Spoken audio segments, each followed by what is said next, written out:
नमस्कार, मैं डॉक्टर अमित भारद्वाज आप सभी का भारत मौसम विज्ञान विभाग की साप्ताहिक मौसम चर्चा में स्वागत करता हूं। तो जैसा कि आप देख सकते हैं, पिछले एक हफ्ते के दौरान जो हमारे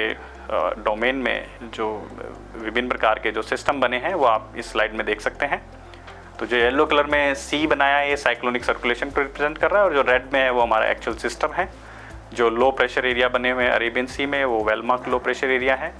भी सर्कल में दिखाए गए हैं। और अगर बे ऑफ बंगाल में बात करते हैं, जो हमारा दाना साइक्लोन जो करंट स्थिति है उसकी, वो एज ए लैंडफॉल किया है नॉर्थ ओडिशा कोस्ट पे as a severe cyclonic storm. तो अगर हम डेट वाइज अगर बात करते हैं पिछले हफ्ते के दौरान, तो 17 अक्टूबर को हमारा एक जो डीप डिप्रेशन जो क्रॉस किया है नॉर्थ तमिलनाडु और साउथ आंध्र प्रदेश पे, और 18 से 19 अक्टूबर में हमारा एक साइक्लोनिक सर्कुलेशन फॉर्म हुआ था जो वेलमार्क लो प्रेशर एरिया में कन्वर्ट हुआ था अरेबियन सी पर। 20 से 22 अक्टूबर में ये लो प्रेशर एरिया हमारा एक और अरेबियन सी में देखा गया है। 19 से 24 अक्टूबर के दौरान जो हमारा लो प्रेशर एरिया बना था बे ऑफ बंगाल में, वो इंटेंसिफाई होकर डिप्रेशन में कन्वर्ट हुआ, और वो फर्दर इंटेंसिफिकेशन के होकर वो साइक्लोनिक स्टॉर्म दाना में कन्वर्ट हुआ। और ये जो इसकी करंट स्थिति है और ट्रैक है, हम आगे फर्दर स्लाइड्स में आपको बताएंगे। और हमारे डोमेन में लास्ट हफ्ते के दौरान एक साइक्लोनिक स्टॉर्म अरेबियन सी में 24 अक्टूबर को भी एक देखा गया है। तो ये करंट सिस्टम्स हैं लास्ट वीक के दौरान। अगर हम बात करते हैं जो हमारा बे ऑफ बंगाल पे जो करंट सिस्टम है,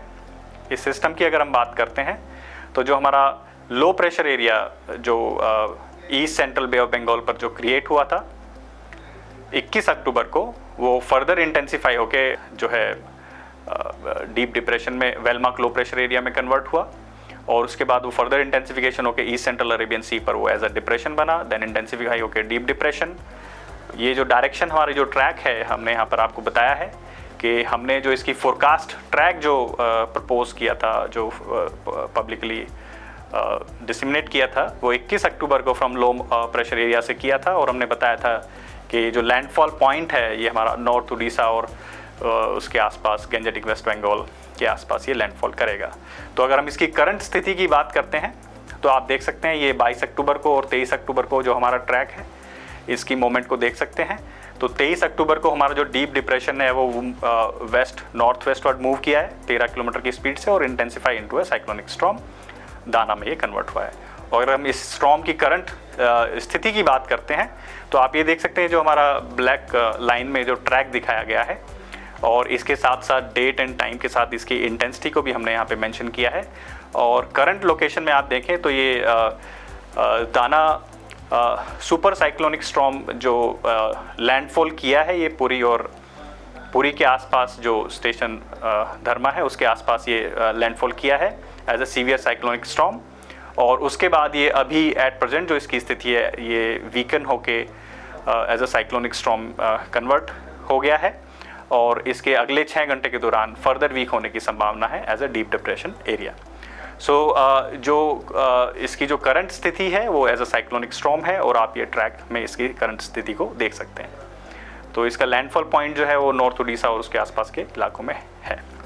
नाउ अगर हम बात करते हैं पिछले हफ्ते के दौरान जो हमारा जो रेनफॉल अमाउंट ऑब्जर्व किया है 17 से 23 अक्टूबर के दौरान, तो यहाँ पे हमने केवल सिग्निफिकेंट अमाउंट ऑफ रेनफॉल को दिखाया गया है। मतलब रेनफॉल जो 12 सेंटीमीटर से ऊपर हुआ है और 20 सेंटीमीटर के नीचे। तो आप देख सकते हैं कि जो स्टेशंस हैं डिफरेंट डॉट्स से जो दिखाए गए हैं, वेरी हैवी रेनफॉल के डॉट्स हैं। तो जो रेनफॉल हुआ है गुजरात में, और मोस्टली जो रेनफॉल कन्फाई है सदर्न पेनिनसुलर ऑफ इंडिया में, Tamil Nadu, Kerala, south interior Karnataka, Rayalaseema, Vidarbha,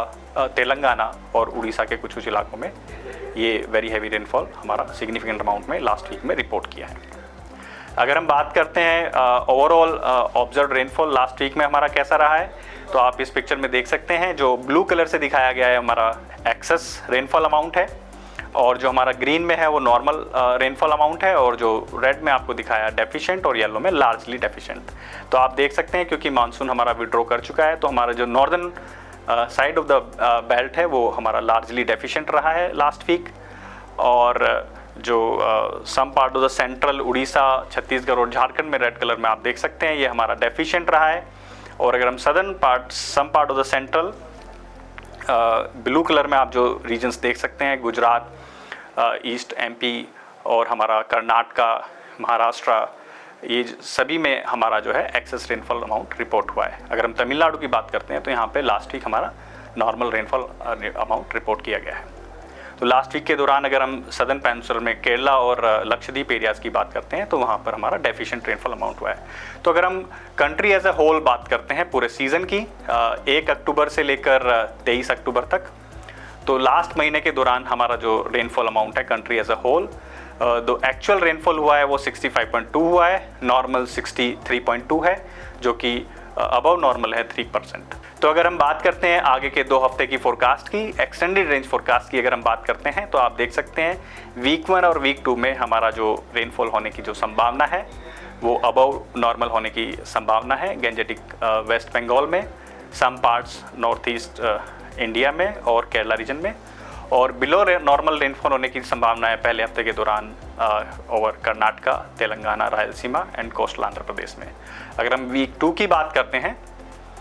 week 2 हमारा जो है 31 अक्टूबर से 7 नवंबर के बीच में,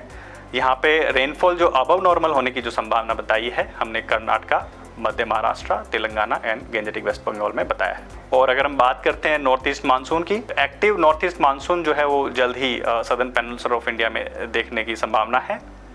और लेकिन यहाँ पर रेनफॉल बिलो नॉर्मल पहले हफ्ते के दौरान रहने की संभावना है और नियर नॉर्मल वीक 2 में रहने की संभावना है नॉर्थ ईस्ट मानसून के। तो ये रेनफॉल की फोरकास्ट है अगले 2 हफ्ते की। अगर हम बात करते हैं मैक्सिमम टेम्परेचर की, तो आप देख सकते हैं जो मैक्सिमम टेम्परेचर है वो अबव नॉर्मल रहने की संभावना है नॉर्थ वेस्ट ऑफ इंडिया और छत्तीसगढ़ में, और वीक 2 के दौरान मैक्सिमम टेम्परेचर जो है अबव नॉर्मल रहेगा north west of India, east India and north east of India में। सो अभी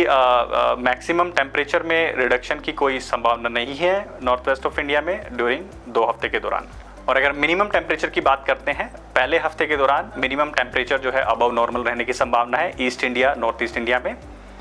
और मिनिमम टेम्परेचर बिलो नॉर्मल रहने की संभावना है south India and many parts of central India में। वीक 2 के दौरान 31 अक्टूबर से 7 नवंबर के दौरान जो मिनिमम टेम्परेचर है वो अबव नॉर्मल रहने की संभावना है पूरे भारत में। अगर हम एक्सटेंडेड रेंज फोरकास्ट की बात करें, साइक्लोजेनेसिस की बात करें, तो एक fresh cyclonic circulation north Andaman sea में और उसके आसपास के इलाके ईस्ट सेंट्रल बे में होने की संभावना है वीक 2 के अंत के दौरान, और उसके बाद कोई भी साइक्लोजेनेसिस प्रोसेस होने की कोई संभावना बे ऑफ बंगाल और अरेबियन सी में नहीं है। तो यही एक अगले 2 हफ्ते के एक्सटेंडेड रेंज में साइक्लोजेनेसिस की फोरकास्ट है। तो जो साइक्लोजेनेसिस प्रोसेस हो सकता है वो वीक 2 के एंड में एक संभावना बताई है हमने। तो आज के लिए बस इतना ही। हम फिर से आपसे अगले हफ्ते